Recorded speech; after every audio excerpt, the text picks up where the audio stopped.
Hello praise lord my dear friends. கர்த்தராகிய இயேசு கிறிஸ்துவின் நாமத்தில் உங்களுக்கு என் அன்பின் வாழ்த்துக்கள். எப்படி நல்லா இருக்கீங்களா? இன்றைக்கும் கர்த்தர் நம்மோடு சொல்லுகிற வேத வசனம் 3 யோவான் 1ஆம் அதிகாரம் 2ஆம் வசனம். பிரியமானவனே, உன் ஆத்துமா வாழ்வது போல நீ எல்லாவற்றிலும் வாழ்ந்து சுகமாயிருக்கும்படி வேண்டுகிறேன்.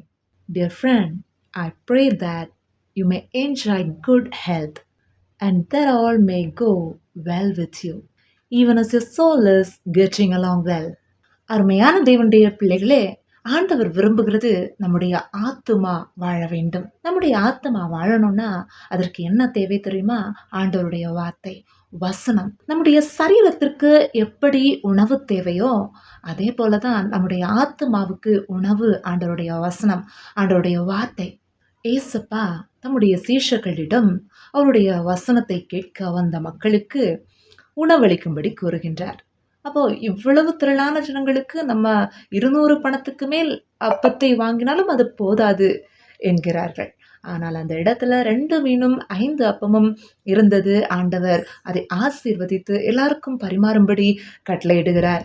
அவருடைய வார்த்தைக்கு கீழ்ப்படிந்து பரிமாற ஆரம்பித்த போது எல்லாரும் சாப்பிட்டு திருப்தி அடைந்தார்கள், மீதமும் எடுத்தார்கள். ஆண்டவர் கொடுக்கிறது திருப்தியாயிருக்கும். நமக்கு ஆண்டவர் கொடுக்கிற வார்த்தை நம்முடைய ஆத்துமாவை திருப்தியாக்கும்.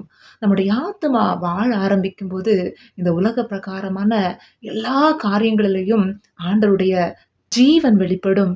மாம்ச சிந்தை மரணம், ஆவியின் சிந்தையோ ஜீவனும் சமாதானமுமாம். ஸோ ஆண்டவருடைய வார்த்தைக்கு, வசனத்துக்கு நம்முடைய வாழ்க்கையில இம்பார்ட்டன்ஸ் கொடுக்கணும். வேதவசனத்தை தியானியுங்கள். நம்முடைய ஆத்துமா வாழ ஆரம்பிக்கும் போது நம் எல்லாவற்றிலும் சுகமாய் இருக்கும்படி ஆவியானவர் உதவி செய்வார்.